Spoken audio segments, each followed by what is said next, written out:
Para cortar el plátano, gire el plátano 45 grados. Con precaución, haga una incisión en la cara de... No. La verdad que a la gente le gusta complicarse. Lo mismo pasa con el banco.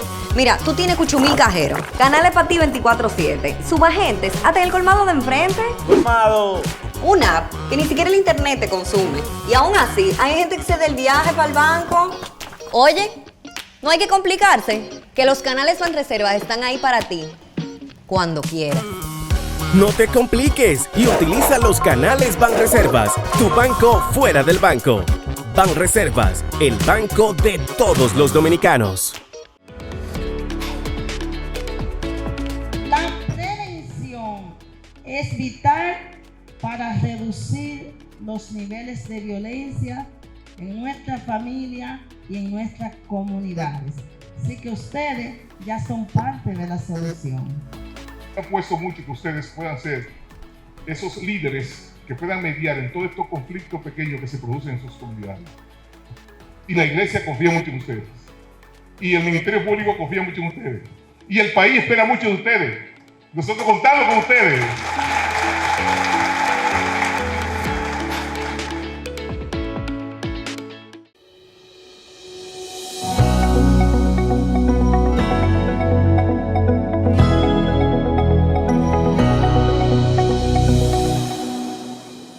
Bienvenidos a una nueva entrega especial de Comunícate con Susi, edición especial Mujeres de las Noticias, segunda entrega. Hoy vamos a conversar con una gran amiga y compañera. He compartido escenario con ella en CDN. Ella es una gran mujer de las noticias. Ha hecho también grandes reportajes de investigación en su natal Venezuela y aquí coberturas impresionantes, trabaja también en matutinos y por supuesto es una excelente maestra de ceremonias. Tiene su programa Siendo Honestos. Ella es Katherine Hernández.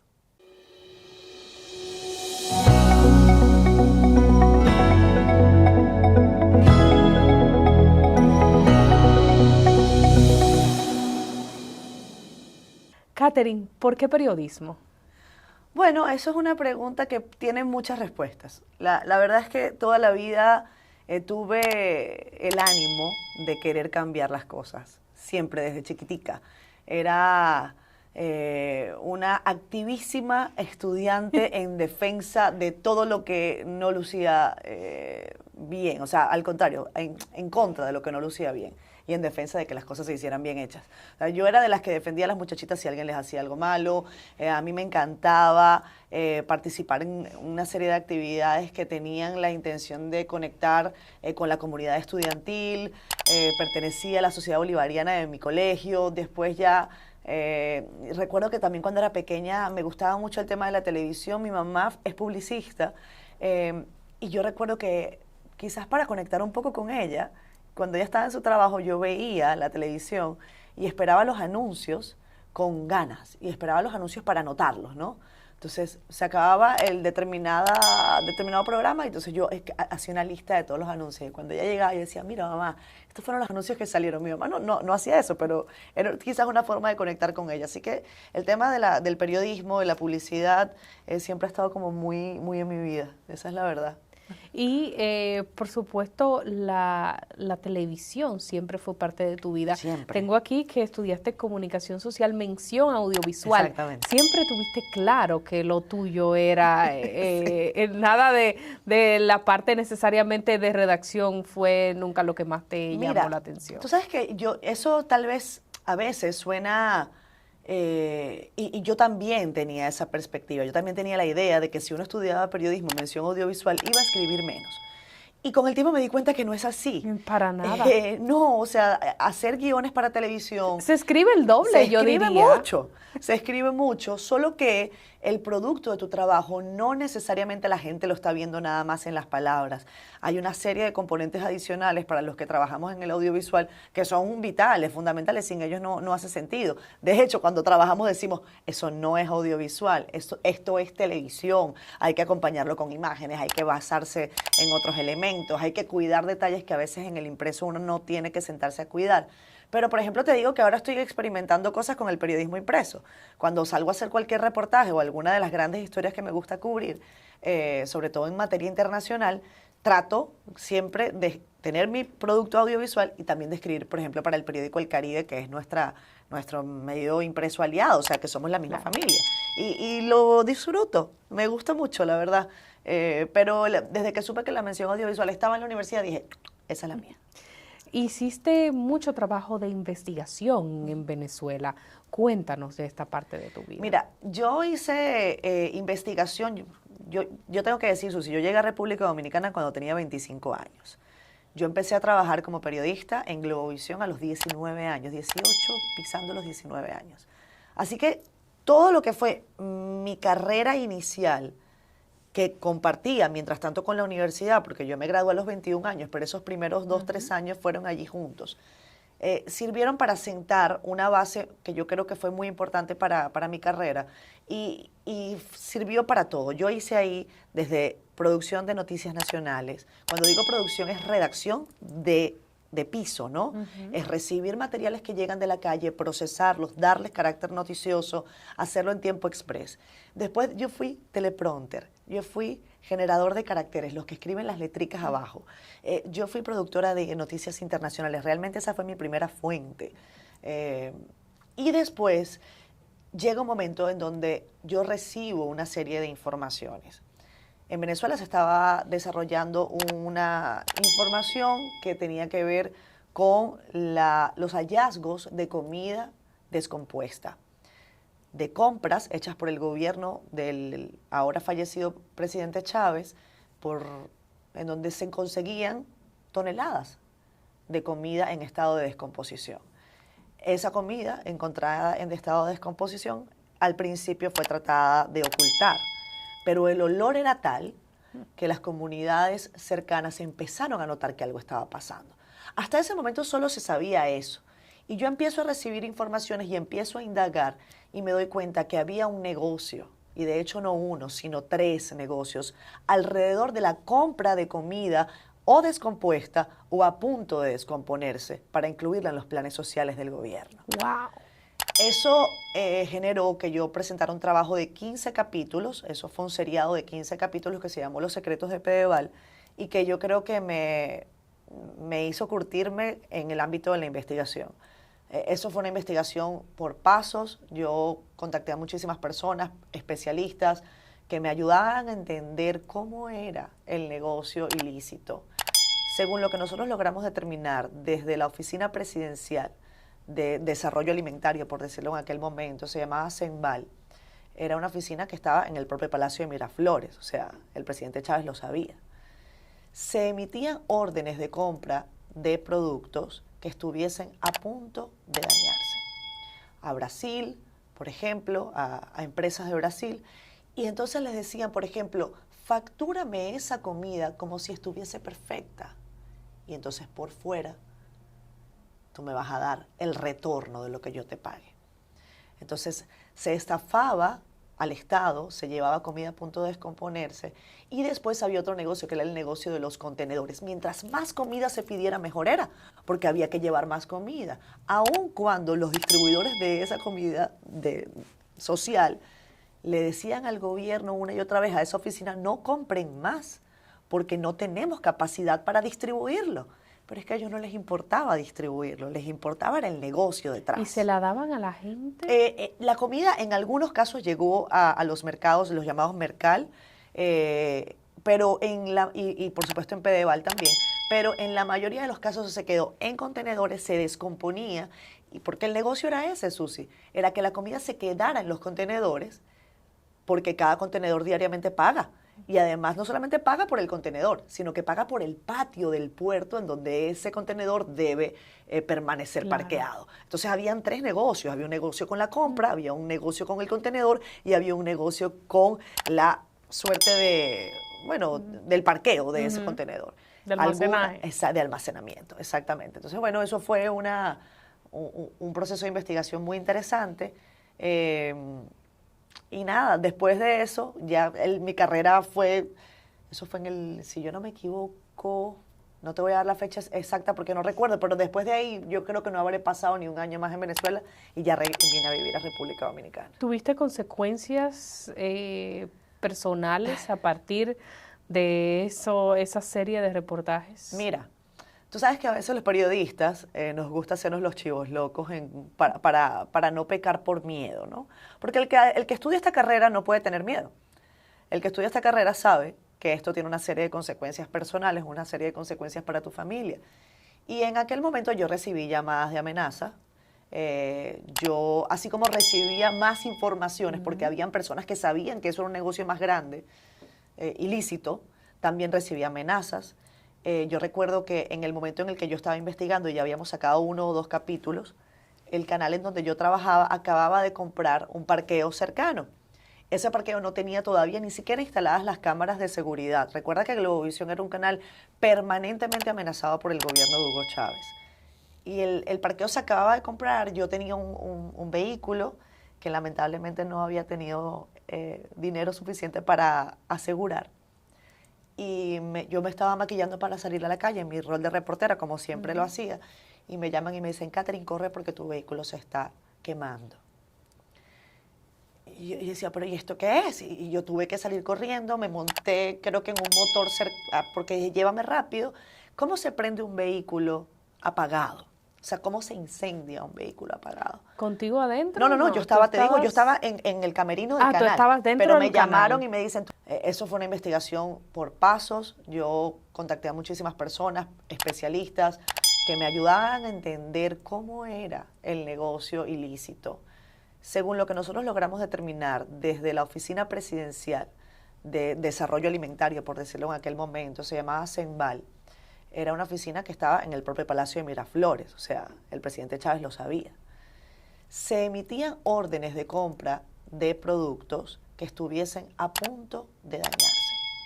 A Brasil, por ejemplo, a empresas de Brasil, y entonces les decían, por ejemplo, factúrame esa comida como si estuviese perfecta. Y entonces por fuera tú me vas a dar el retorno de lo que yo te pague. Entonces se estafaba al Estado, se llevaba comida a punto de descomponerse y después había otro negocio que era el negocio de los contenedores. Mientras más comida se pidiera, mejor era, porque había que llevar más comida. Aun cuando los distribuidores de esa comida social le decían al gobierno una y otra vez, a esa oficina, no compren más, porque no tenemos capacidad para distribuirlo. Pero es que a ellos no les importaba distribuirlo, les importaba era el negocio detrás. ¿Y se la daban a la gente? La comida en algunos casos llegó a los mercados, los llamados Mercal, pero y por supuesto en Pedeval también, pero en la mayoría de los casos se quedó en contenedores, se descomponía, y porque el negocio era ese, Susi, era que la comida se quedara en los contenedores, porque cada contenedor diariamente paga. Y además no solamente paga por el contenedor, sino que paga por el patio del puerto en donde ese contenedor debe permanecer parqueado. Entonces habían 3 negocios. Había un negocio con la compra, había un negocio con el contenedor y había un negocio con la suerte del parqueo de ese contenedor. De almacenaje. De almacenamiento, exactamente. Entonces, bueno, eso fue un proceso de investigación muy interesante. Y nada, después de eso, ya mi carrera eso fue si yo no me equivoco, no te voy a dar la fecha exacta porque no recuerdo, pero después de ahí yo creo que no habré pasado ni un año más en Venezuela y ya vine a vivir a República Dominicana. ¿Tuviste consecuencias personales a partir de esa serie de reportajes? Mira, tú sabes que a veces los periodistas nos gusta hacernos los chivos locos para no pecar por miedo, ¿no? Porque el que estudia esta carrera no puede tener miedo. El que estudia esta carrera sabe que esto tiene una serie de consecuencias personales, una serie de consecuencias para tu familia. Y en aquel momento yo recibí llamadas de amenaza. Yo, así como recibía más informaciones, porque habían personas que sabían que eso era un negocio más grande, ilícito, también recibía amenazas. Yo recuerdo que en el momento en el que yo estaba investigando y ya habíamos sacado 1 o 2 capítulos, el canal en donde yo trabajaba acababa de comprar un parqueo cercano. Ese parqueo no tenía todavía ni siquiera instaladas las cámaras de seguridad. Recuerda que Globovisión era un canal permanentemente amenazado por el gobierno de Hugo Chávez. Y el parqueo se acababa de comprar. Yo tenía un vehículo que lamentablemente no había tenido dinero suficiente para asegurar. Y yo me estaba maquillando para salir a la calle en mi rol de reportera, como siempre lo hacía, y me llaman y me dicen, Catherine, corre porque tu vehículo se está quemando. Y yo decía, pero ¿y esto qué es? Y yo tuve que salir corriendo, me monté, creo que en un motor, porque dije, llévame rápido. ¿Cómo se prende un vehículo apagado? O sea, ¿cómo se incendia un vehículo apagado? ¿Contigo adentro? No, yo estaba, te digo, yo estaba en el camerino del canal. Tú estabas dentro pero del me llamaron canal. y me dicen, tu vehículo se está quemando. Y yo, ¿cómo va a ser? Entonces, claro, siempre va a quedar para mí y para los que estuvieron conmigo en ese momento, siempre queda la duda de qué pasó, de si eso fue algo mandado a hacer, porque te insisto, cualquiera que sepa de mecánica regular dice, un carro no se incendia estando apagado. Debe estar en operación, debe estar en marcha. Y bueno, yo creo que quizás fue un mensaje, una advertencia. Cuando yo salí de Venezuela, no por ese caso de investigación, sino por una cobertura permanente que teníamos a una situación en una cárcel en Venezuela, en la cárcel del Rodeo, había una reyerta que duró semanas. Y recuerdo que el canal fue sancionado administrativamente y después, como decir, el Conatel, que se llama ya, con una suerte como de Indotel, aquí en República Dominicana, sacó una rueda de prensa donde decía que posiblemente las personas involucradas en esa administración, en esa investigación administrativa, podían ser llevadas al ámbito penal. Me estoy hablando de periodistas. O sea, los que cubrieron esa noticia pueden ser sujetos de ser penados, de ser llevados a los tribunales. Y uno decía, ¿pero cuenta de qué? Decían, instigación a delinquir.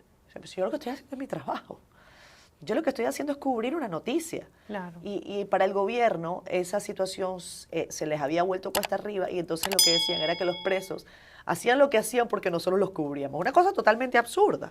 Pero esas son los absurdos de la dictadura que busca, donde evidentemente no hay, para callar, para perseguir y para que la ciudadanía a fin de cuentas no sepa lo que está pasando.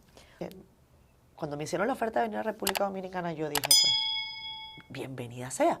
Además me hicieron una oferta de trabajo. No todos los migrantes se van con una oferta de trabajo. ¿Cuál fue tu trabajo inicial aquí? Yo empecé a trabajar en la Fundación Global Democracia y Desarrollo. Empecé a trabajar en el Festival de Cine Global Dominicano. Además significaba para mí como un cambio y como vamos a refrescarnos un poco del tema y por la puerta noticioso. grande, Súper bien. Te estoy hablando del año 2011. Claro. Mis primeras visitas a República Dominicana fueron en el año 2010 y ya en el 2011, en junio, si no me equivoco, fue el 2 de junio, vine a vivir a República Dominicana y 11 días después estaba trabajando.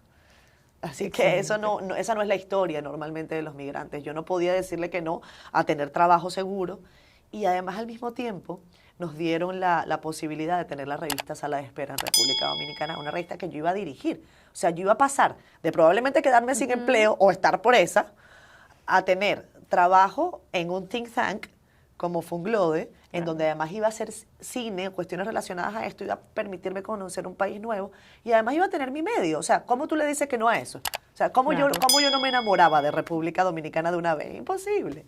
Quiero saber un poquito más a fondo de tu experiencia en el Festival de Cine Global. Sí. Tengo aquí que fuiste presentadora de Rumbo al Festival, fuiste reportera también en las diferentes etapas del festival, coordinaste toda la parte de comunicación institucional, portal web, social media y dirigiste también un poco comunicación institucional de la fundación.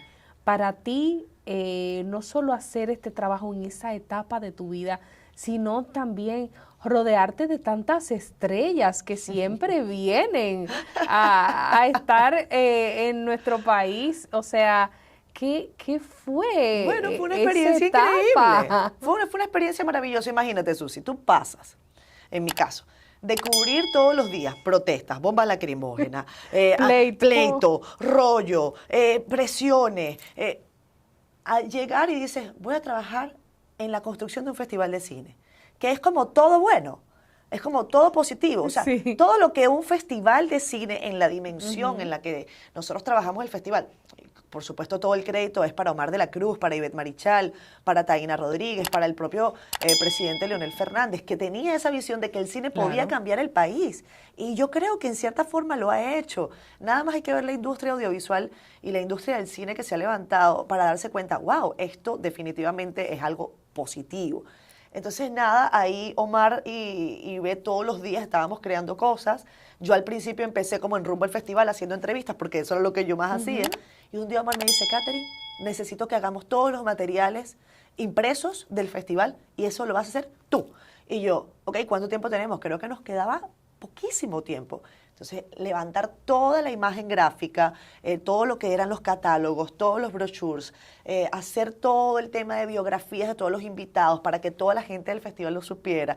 Esa parte de comunicación institucional yo nunca la había vivido y fue muy grato, fue muy interesante llevar el festival a los medios de comunicación para que la gente supiera que podía ir, que podía ver todas esas películas sin tener que incurrir en ningún gasto. O sea, que la gente pudiera ver cine latinoamericano, español, japonés, de todas partes. Y yo decía, esto es maravilloso. Y fueron 7 años fantásticos, la verdad que sí. ¿Cuándo pasas entonces a CDN? Bueno, pues en el año 2014, yo todavía estaba en el Festival de Cine, yo tenía esa vocecita interior que te dice la noticia, ¿no? Te empieza como a picar la cosa. Y además, después de 3 años, viviendo en el país y conociendo el país, algo que yo traté de cumplir como a cabalidad. El festival me dio también esa posibilidad de viajar por República Dominicana. Yo conocí prácticamente todo el país gracias al festival. Nos íbamos en carro para Nagua, para Puerto Plata, para Santiago, para Barahona. Y así yo conocí a este país gracias a ese festival. Por eso es que los punticos como que a veces se unen y es muy cierto. Y recuerdo que mi esposo me dice, Katherine, haz noticias, eso también es lo tuyo. Inténtalo. Y yo, mira, yo me voy a dar el chance. Vamos a hacer un demo, que yo creo que es un demo que está por ahí todavía en YouTube, que tiene un poquito de las entrevistas que yo hacía en el festival, porque yo decía, si yo nada más le presento a los medios de acá lo que yo he hecho allá, no sé si vaya a ser suficiente. Y yo dije, yo voy a meter un poquito de lo que he hecho aquí en el Festival de Cine para que vean. Y fue fantástico. Yo conocí a una persona que a su vez me presentó a Sonia Piera. Sonia me recibió en su oficina con esa candidez que solamente ella sabía tener y con los ojos así abiertotes, como ella los ponía, me dice, tú tienes que conocer a mi hermana. Y me presentó, yo creo que ahí mismo, a Nuria. No habíamos pasado, creo que, ni 1 hora hablando cuando me dijo, ¿cuándo empiezas? ¿Dónde te ves en este canal? Y la apuesta de ella fue algo que yo siempre voy a agradecer. Estaba la vacante del noticiario estelar. Lamentablemente recuerda que Claudio Nasco había sido vilmente asesinado. Si no me equivoco, Ana Rosina Troncoso estaba haciendo ese ínterin allí mientras se buscaban a otras figuras. Yo no lo sabía, yo no estaba necesariamente consciente de que yo iba a buscar el trabajo allí porque estaba esa situación. Pero apunté hacia la conducción de un noticiero y Nuria me dio la oportunidad. Así que eso es algo que yo toda la vida voy a agradecer, Susi. Porque es como tú dices, o sea, yo entré por la puerta grande 2 veces, pero cualquiera podría pensar, bueno, eso es un privilegio. Y yo digo, bueno, quizás fue un poco de suerte, pero quizás también yo tenía un maletín de cosas buenas que mostrar. Estaba preparada porque podemos tener una oportunidad, pero si no contamos con las herramientas para aprovechar esa oportunidad, sí, no, nada, se queda eso. La desperdiciamos. Total. Porque el que no tiene con qué, no hay cómo aprovechar. Sí. El que no tiene con qué, no puede. No, y tú sabes que yo veo mucha gente que tiene oportunidades y las bota. Claro. También pasa, ¿no? Porque no tiene disciplina. Exacto, pero no se compromete. Yo creo que yo me remito a más de lo que yo pueda decir sobre mí, que a veces no me gusta tanto, es que cualquiera que quiera saber de lo que yo he hecho, de mi trabajo, llamen a Alberto Rabel, llamen a Omar de la Cruz, llamen a Ivette Marichal, llamen a Nuria Piera, llamen hoy a Albanelli Familia, a Nelson Rodríguez, al ingeniero Manuel Estrella, que quizás ellos pueden darle Es más, llamen a mis compañeros de trabajo del día a día, que son los que también te pueden dar una idea de qué es lo que tú hiciste con esas 2 grandes oportunidades, ¿no? Y yo espero que Dios me tenga más, Yo espero que Dios me siga dando oportunidades y que yo esté preparada para seguir caminando hacia ellas. Y no solo estás leyendo noticias diariamente, que ya has manifestado que eso es algo que te apasiona. Me encanta. Estás todas las mañanas, bien temprano, con todo el que sintoniza CDN, que representa esa oportunidad de que la gente empiece sus mañanas contigo y con todo ese equipo al cual acompañas. El primer desafío es que uno no se vea ojeroso ni con bolsa debajo de los ojos. Uno necesita como una hora previa para despertarse, Dios para mío. despertar la voz. Mira, yo te voy a ser totalmente honesta. Yo a todas las mujeres y a los caballeros que tenemos que hacer televisión a primera hora de la mañana. Sí, pero uno más, ¿eh? Sí, pero óyeme, los hombres con bolsa debajo de los ojos no se ven muy lindos. Entonces, eso no es fácil para nadie, Susi, para nadie. Las mujeres pasamos por más tiempo, el maquillaje, la cosa. Pero la verdad es que es un desafío. Es un desafío pararse bien tempranito, cuando a veces no te puedes acostar tan temprano como quisieras, porque tú bien lo sabes, cuando tenemos hijos pequeños, no siempre eso se cumple. Y además que también uno tiene un poco de vida social, pero tratar de estar enterado de todas las cosas que ocurren, hacer análisis con mesura, Susi. Con el tiempo, yo creo que mientras va pasando los años, eso le pasa a mucha gente. Y es que cuando tú sientes que los problemas no se resuelven, uno empieza como a desesperarse. Y uno siente que está repitiendo al país. Uno siente que en cada comentario, espérense, pero esto sí, esto ya yo lo dije. El asunto no es que tú ya lo dijiste, es que el problema no se ha resuelto. Entonces uno entra como en una vorágine de rabia. Y uno le da rabia que pasen los gobiernos indistintamente y que uno siga viendo situaciones que pueden tener solución, que no es que es tan complicado. Y las mismas excusas. ¿no? Y entonces es como un ciclo. Entonces, ok, vamos a esperar a la próxima elección para ver si el que viene cambia algo. Bueno, pero si son los mismos, aguántate un poco más, espera la promesa. Bueno, quizás sí, tengo un poco de paciencia, porque ¿quién cambia el país en 100 días?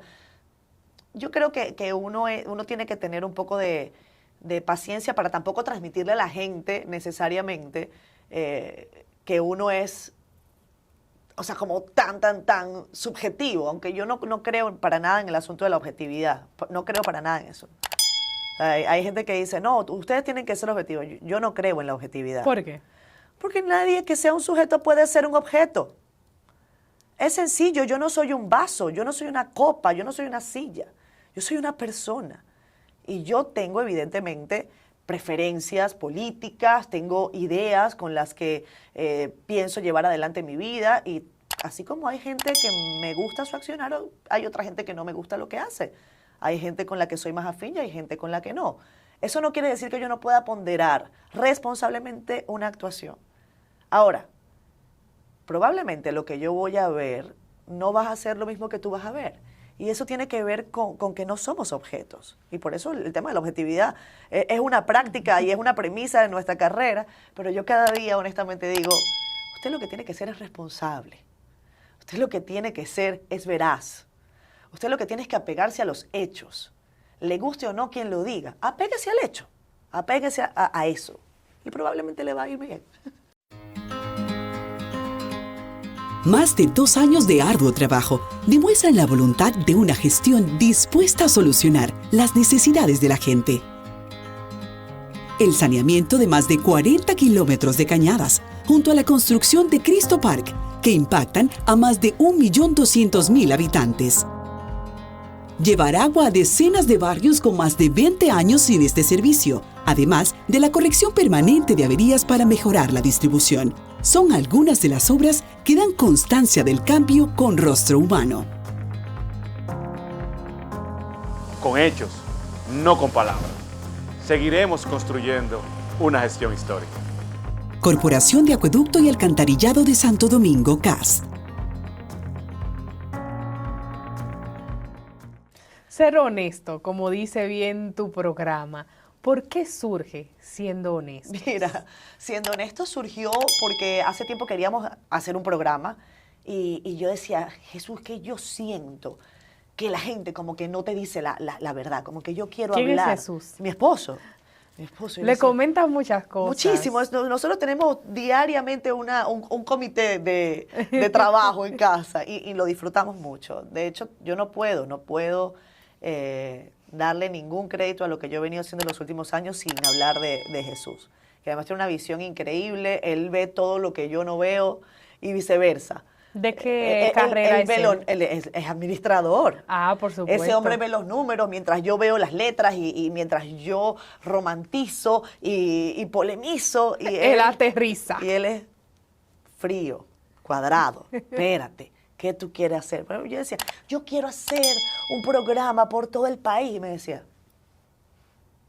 no da. Y yo, no hay forma. Ahora no. Eso no lo puedes hacer todos los días. Yo he tenido en mi cabeza quizás 10, 20 shows que yo quiero hacer, pero no todos se pueden hacer en este momento. Seguramente te ha pasado también, Susi. A todos los que hacemos de alguna manera este trabajo nos pasa. Claro. Y yo dije, ¿qué te parece si hacemos esto? Vimos algunas referencias internacionales.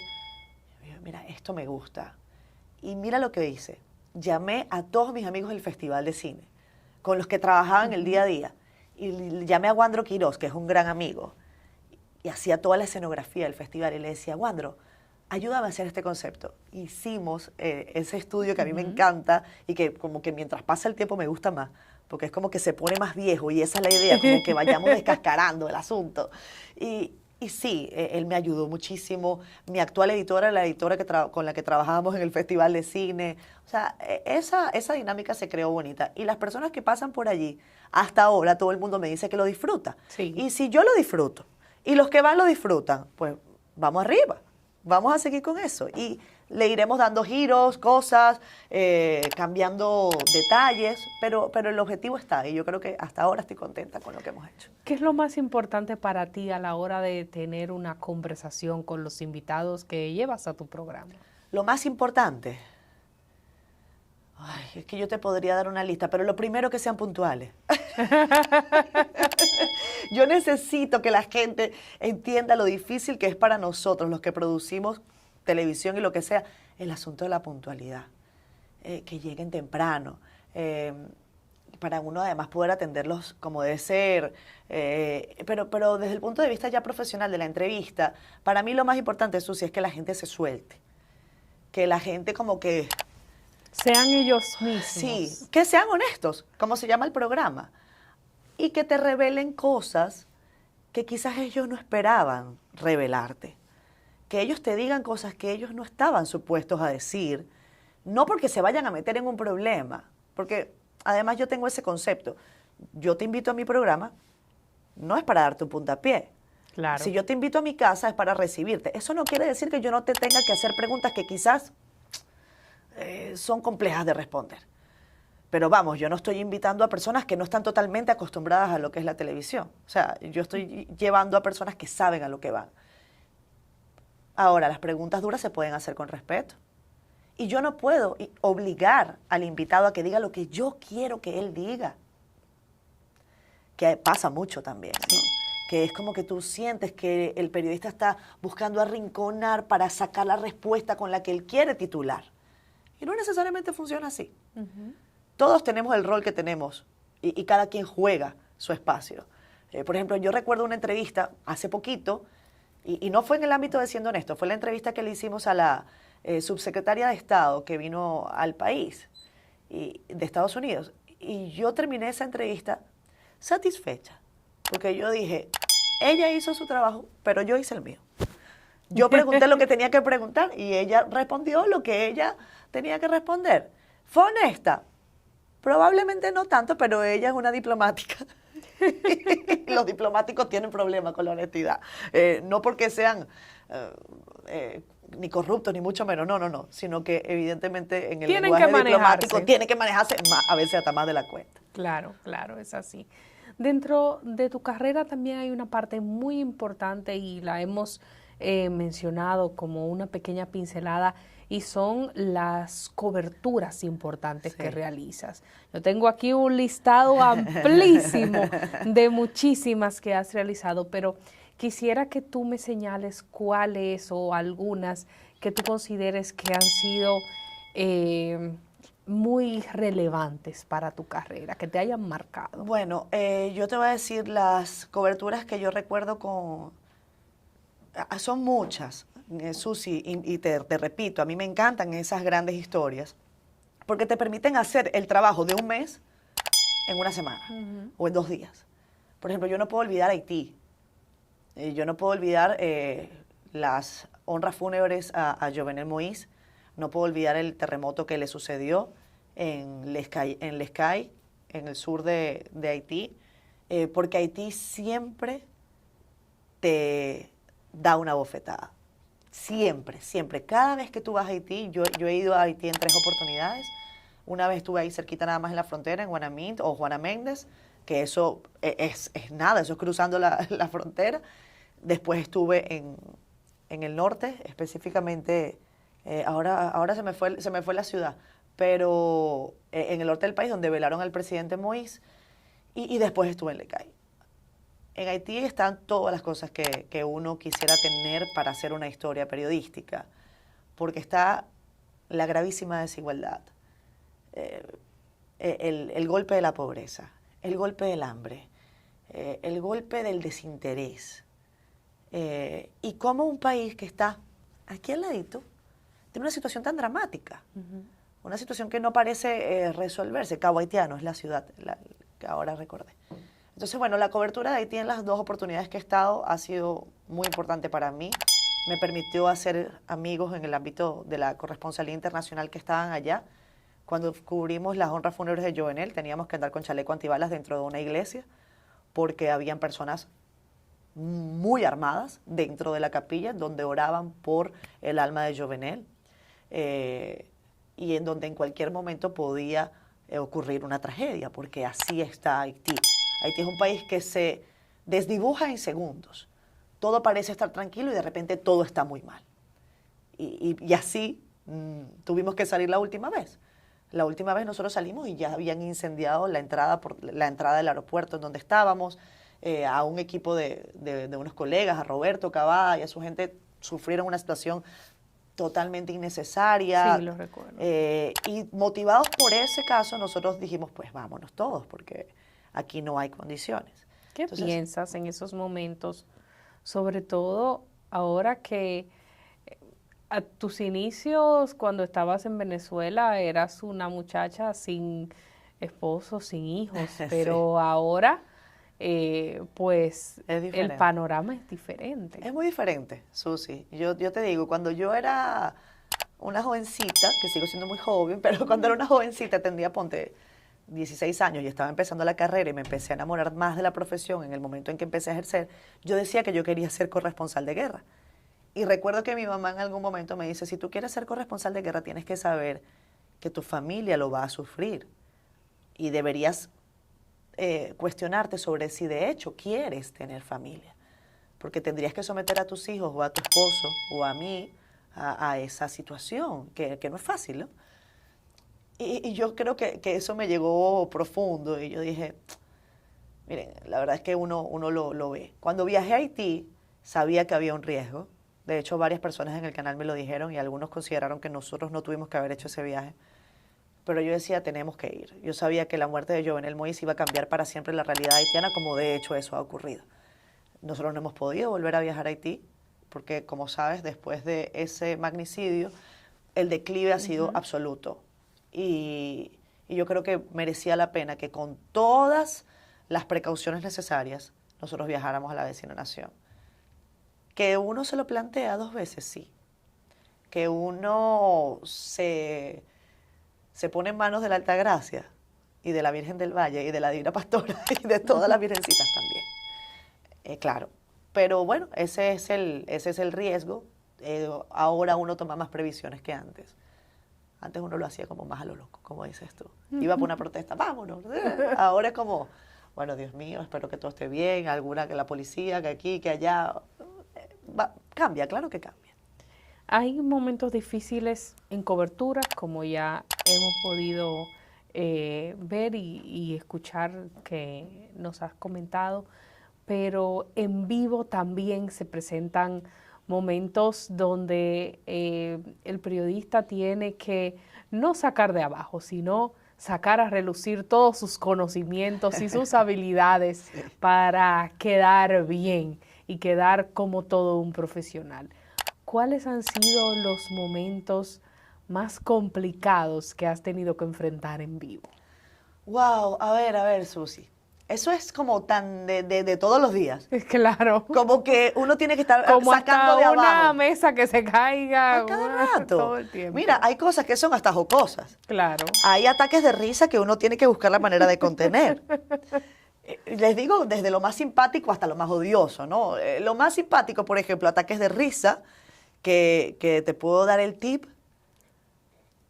¿Puedo? Claro, por supuesto. Tú le pones explícito a esto. Eso se va así mismo para YouTube. Vamos a ver si Mira, mi señor... si alguna, ¿a ti te ha pasado ataque de risa en vivo? Sí, claro. ¿Y qué tú haces? ¿Cómo lo controlas? Gracias a Dios se ha manejado en las pausas de las noticias. Sí. Me tocó una vez con una compañera que ella... leyó, en vez de un pez gordo, leyó un pedazo gordo. Y entonces, cuando ella termina de leer, va la noticia al aire, y cuando va la noticia al aire, ahí aprovechamos para reírnos. Está claro. No fue justo en cámara, pero como comprenderás, todavía al día de hoy nos estamos Todavía riendo. se acuerda de eso. aquel pedazo gordo. Exactamente. Mira, yo te voy a decir, por ejemplo, un tip, que yo se lo digo y la gente se muere de la risa. Yo digo, si usted está que no soporta el ataque de risa que usted está viviendo, a mí me dieron este tip hace muchos años y me funciona. Usted debe apriete. Allí. Apriete el fundillo. ¡Oh, ya! Apriete el fundillo y a usted se le va a pasar. Yo no sé por qué. Ese es el corte que va para las redes sociales. No, Susi, no me haga eso. Apriete el fundillo y se le va a pasar. Y funciona. Funciona Ay, bien. Dios mío. Pero bueno, esas son cosas jocosas. Ya hay Claro. otras cosas como más complejas. ¿Qué te puedo decir? A ver. Un sismo. Nos tocó hace poco. Sí. Óyeme, Yulisa estaba hablando y empezó a temblar y estábamos los tres como, ok, ¿qué hacemos? ¿Nos quedamos? ¿Vamos a aguantar? Respiramos, vimos que el asunto se podía manejar y seguimos adelante. Igual tuvimos un aluvión de críticas buenas y malas. Eso pasa siempre. Otra cosa difícil que me ha podido pasar, la muerte de Orlando Jorge Mera. Así es. La muerte no, el asesinato de Orlando Jorge Mera. Cuando matan a Orlando, Jin y yo estábamos al aire y yo empiezo a recibir mensajes. Tú me imagino que también está pasando algo en el Ministerio de Medio Ambiente, hay un corre-corre en Medio Ambiente, se escucharon tiros en Medio Ambiente y eso empieza a correr y nosotros estamos al aire. Entonces, evidentemente, tú tienes que ir recogiendo sobre la marcha todos los datos que traes, ir tratando de contrastarlo con tus compañeros que están en el canal, pero también con tus propias fuentes para tratar de dilucidar y darle una perspectiva a la gente certera, sin andar patinando, sin hablar de más de hechos que tal vez tú tienes medianamente confirmados, pero no totalmente confirmados. Yo no puedo jugar con la muerte de nadie, Jesús. Claro. Yo soy incapaz de decir, como tuve que decir ese día con mucha tristeza, porque además lo conocía personalmente, me parece que era un hombre muy sensible, conmigo siempre fue un caballero, conozco a su hijo muy bien, y de verdad que yo tener que decir, han asesinado al ministro Orlando Jorge Mera, yo no podía decir eso sin estar totalmente segura. De hecho, en las redes ya lo habían soltado. Claro. Y esos son los momentos en que tal vez nosotros tenemos que decir, aguanta. Que otro del palo. Aguanta, no, porque es que eso no es un palo. Claro. Hay gente que lo ve como un palo. ¿Pero qué palo va a ser? Hay gente que lo ve como una necesidad de me fui adelante con hay algo cosas que no tienen morboso, sentido. Porque la vida humana ha perdido tanto valor. Estoy de acuerdo contigo. Ha perdido tanto valor. No ven ese dominicano que, wow, Catherine, que a todo el mundo trataba bien. Y perdón que... Te entiendo. Oye, Susi, ¿cómo yo podía decirle si Orlandito Jorge Villegas estaba viendo el canal ese día y yo no tenía confirmación? Claro. ¿Cómo yo me paro frente a la familia de Orlando y digo una cosa que después voy a tener que rebobinar? Claro. Y su familia, y eso yo lo tengo que pensar, no solamente con el caso de Orlando, lo tengo que pensar con cualquier persona. Y yo te entiendo, Susi, porque nosotros lo vivimos todos los días y vivimos con dolor cuando pasa eso. Yo peleo a veces con algunos compañeros de República Dominicana y de fuera. ¿Cuál es la necesidad, por ejemplo, de hacerle una imagen a una persona que está en el piso y mostrar su vulnerabilidad, mostrar su dolor? Esa gente tiene familia. Yo no quisiera que a una persona de mi familia me lo maltrataran con una imagen de ese tipo. Recuerdo el caso de Reinaldo Pared. Wow. El caso de Reinaldo Pared fue una cosa muy dolorosa y muy lamentable. Para mí más que trabajé con él tanto tiempo, que fue parte de mi familia. O sea, Reinaldo nos conocimos, mis padres, sus padres, bueno, mis padres y él, sí, o sea, tenían una relación cercana. Exacto, o sea, sus hijos y yo.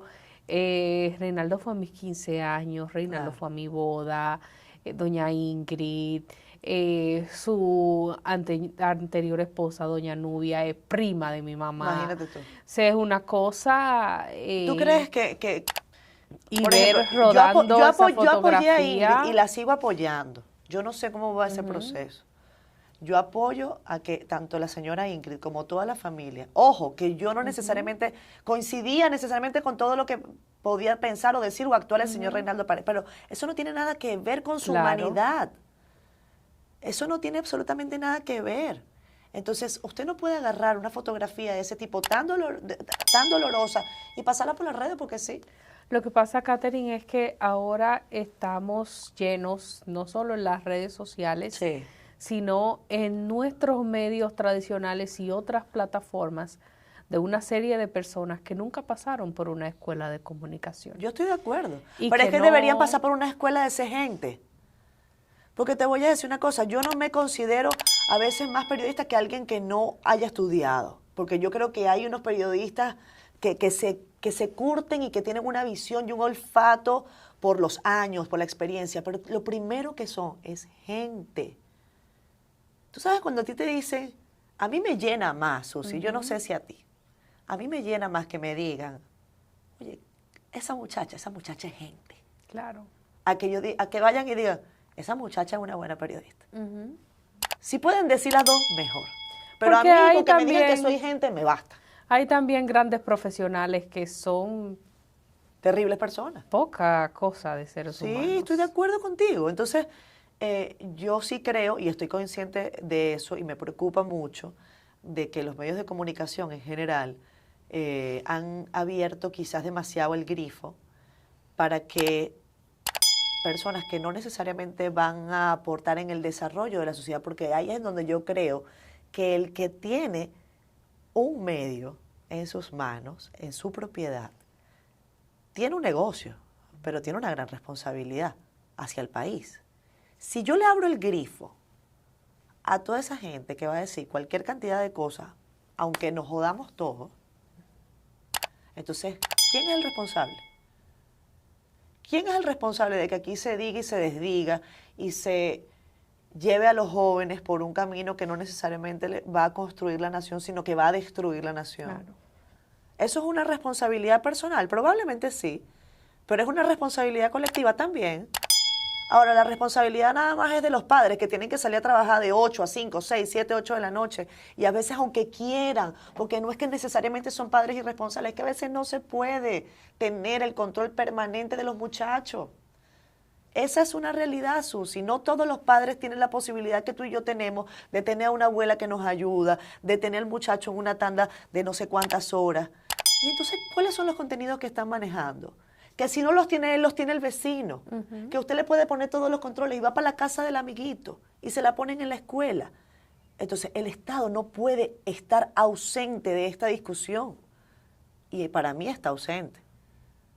Y para mí está tan ausente que además lo promueve.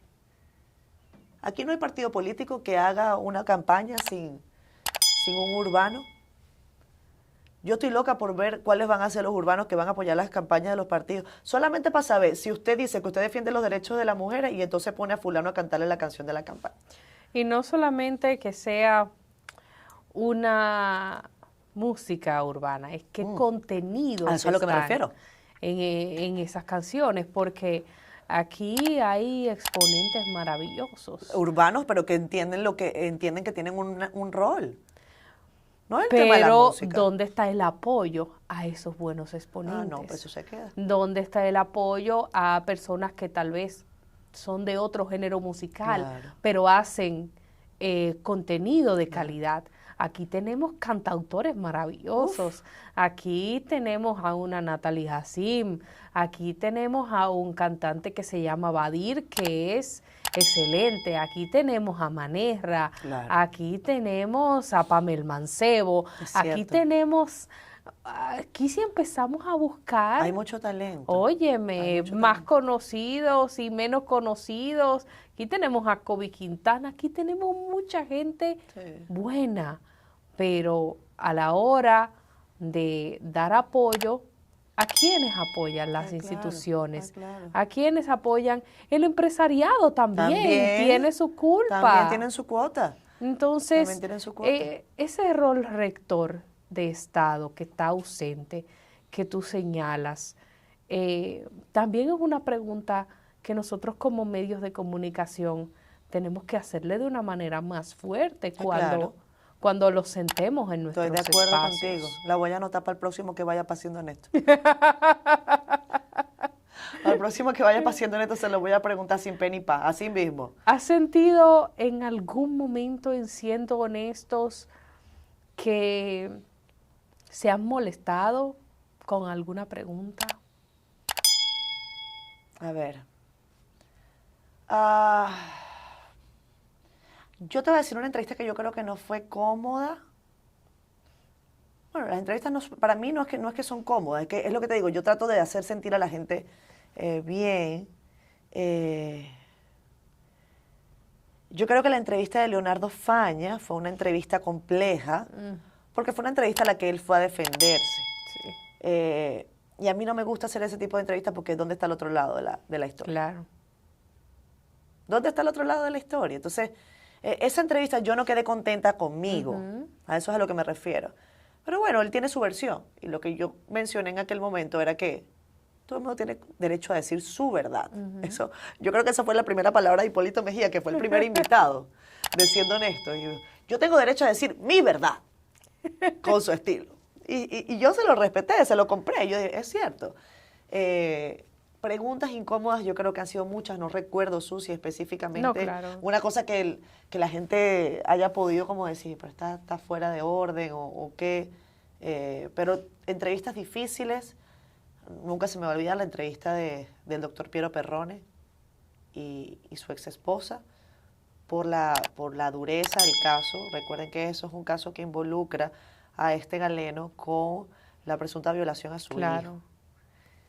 Entonces, en ese caso yo sí dije, yo voy a tener a las dos caras de la moneda. Claro. Y lo entrevisté a él durante una hora, después de haber estado, creo que más de un año preso. Y la entrevisté a ella después, también una hora. Yo después de que se acabó las dos entrevistas, no fue el mismo día, obviamente, yo me eché a llorar. Y me eché a llorar porque yo decía, yo después de haberme leído todo el expediente, después de haberlos escuchado a los dos, no logro saber qué pasó. Si tú me preguntas a mí, Catherine, ¿tú tienes certeza de qué pasó en este caso? No la tengo. ¿Tú crees totalmente en la acusación del Ministerio Público? No necesariamente. ¿Tú crees en la versión completa de Piero Perrone? No necesariamente.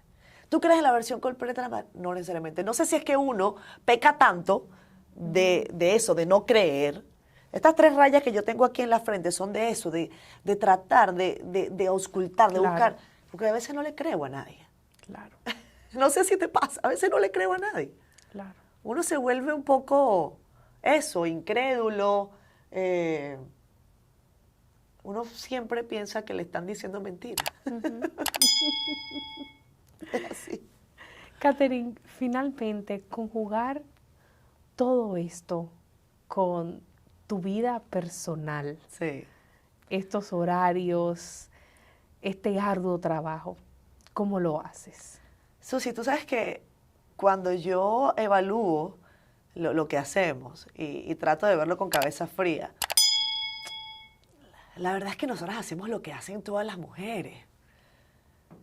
La verdad es que todas las mujeres tienen que dilatar proyectos porque tienen que construir el día a día. Lo que nosotras hacemos tiene un supervalor, pero yo tampoco creo que sea nada tan extraordinario. Yo creo que todas las mujeres son extraordinarias y los hombres que tienen que trabajar y sacar para adelante su vida, sus proyectos y su familia también lo son. Este no es un mundo fácil y yo creo que ahí nosotros también pecamos un poco de querer pensar que bueno, que hay cosas que van a ocurrir. Y no va a ocurrir nada si uno no se mueve. Nadie te va a ir a buscar para hacerte crecer. Nadie está interesado necesariamente en que tú crezcas más que tú mismo. O sea, van a haber personas que te van a ayudar, van a haber mentores, va a haber mucha gente que te va a poner el pie. Y eso es parte de la vida. Eso es parte de la vida. Entonces, yo sé que yo hoy quizás no le dedico todo el tiempo que quisiera a mi hijo. Siento que le dedico bastante, pero cuando uno es mamá siente que nunca es suficiente. Uno siempre quiere estar con ellos. Pero la verdad es que ahora, por lo menos ya no estoy en el horario de la noche. Entonces, por lo menos me puedo acurrucar con él en la noche. En algún momento de mi vida yo no podía ni despertar con él, ni acostarme con él. Y ese año fue muy duro. Claro. Ese yo creo que fue un año dificilísimo, que yo decía, Dios mío, ¿dónde está? ¿Hacia dónde voy? Y cuando hablé con Albanel y le dije, yo tengo que dejar el noticiario de la noche, ella me entendió. Yo le dije, esto es insufrible desde el punto de vista humano. Me hubiese encantado seguir en el noticiario de la noche, pero no tengo dos cuerpos ni dos almas. Así que el tema personal, yo creo que es un baile interesante. Hay momentos en que uno dedica más tiempo, menos tiempo. Yo con el tiempo, o sea, con el paso de los años vamos a ver cómo va, cómo avanza. Por ahora lo vamos bailando, como todas las mujeres, como todos los hombres de trabajo. Los que no tenemos nada por sentado. O sea, los que no tenemos quien nos ponga el plato en la mesa y tenemos que salir a buscarlo. O sea, si yo no trabajo, no como, Susi. Si yo no trabajo, yo no echo a mi familia para adelante. Yo solamente soy una mujer de trabajo. Claro. Y yo no quiero que me regalen nada. Yo lo único que quiero es que me dejen trabajar. Y eso es lo único que yo quiero que mi hijo sepa. Que cada día y cada minuto que yo no podía estar con él, era porque estaba haciendo lo que era mejor para nosotros. Que era buscando la forma de seguir echando para adelante, trabajando. Es la única manera que conozco. Excelente mensaje. Gracias, Katherine, por participar en esta edición de Comunícate con Susi, edición especial en esta etapa de Mujeres de las Noticias, en una segunda entrega de Mujeres de las Noticias. Te agradezco no solamente por esta interesantísima conversación, sino por ser esa mujer tan chispeante, tan alegre, por tener ese corazón tan hermoso, por siempre abrirme las puertas, por siempre tratarme tan bien. Ese tipo de actitud no se encuentra tan fácil. No sobra. En los medios de comunicación a veces está muy ausente, un medio donde está lleno de dobles caras, de mucha envidia, de ponerte el pie, de mucho mal corazón, y tú ver que alguien con tanta capacidad, con tanto talento, pero sobre todo con tan buena vibra, te acoge y te abre los brazos. cada vez que nos encontramos, que llegamos y que tenemos que compartir escenario. Eso no tiene precio. Gracias. Así que para mí, un verdadero orgullo compartir Susi. esta silla. Gracias por esas palabras. Qué Y lindo. gracias a ti y cada vez que hemos compartido. Qué chévere, que mira, el Susi.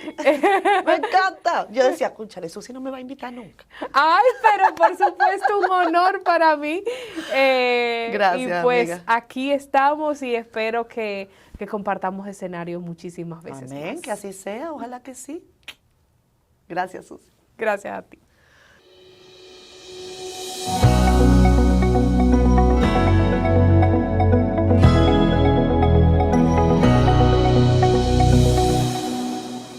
Y así llegamos al final de esta edición de Comunícate con Susi, llamada Mujeres de las Noticias, en su segunda edición. Recuerda darle clic a la campanita si te suscribes y te enteras cuando suba un nuevo video. Recuerda también seguirme en mis redes sociales. Estoy como Susi TV RD en Twitter y también en Instagram, y me encuentras como Susi Aquino Gotro en Facebook y en LinkedIn. Bye bye. La prevención es vital para reducir los niveles de violencia en nuestra familia y en nuestras comunidades. Así que ustedes ya son parte de la solución. He puesto mucho que ustedes puedan ser esos líderes que puedan mediar en todos estos conflictos pequeños que se producen en sus comunidades. Y la iglesia confía mucho en ustedes. Y el Ministerio Público confía mucho en ustedes. Y el país espera mucho de ustedes. Nosotros contamos con ustedes.